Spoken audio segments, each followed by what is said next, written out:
заезд начался. So honey, let's find a little fun, make a little more, throw a little sawdust on a hardwood floor. Wanna shine that buckle one whole new time on a good time, Lone Star Saturday night. No, don't worry about the preacher man. He used to play fiddle in the honky-tonk band, have it there bright and early in the front Итак, door. к сожалению, 8 секунд спортсмен не продержался, поэтому первый заезд мы не оцениваем. А вот сейчас наступает время для работы буллфайтера. Его задача в первую очередь снять с быка флэнг-стрэп. Это веревка, которая у него находится на пояснице. И вторая, самая сложная задача, это загнать его обратно в бак-н-шут. Собака местная, привычная, поэтому близко к быку она не подходит. Она от него уже не раз получала.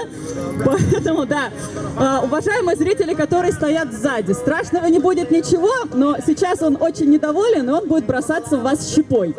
То есть он будет рыть, как все делают быки, арену, поэтому будьте готовы, что сейчас на вас будет лететь щепа.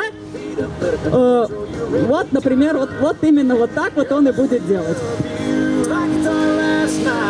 Итак, ну что же, а пока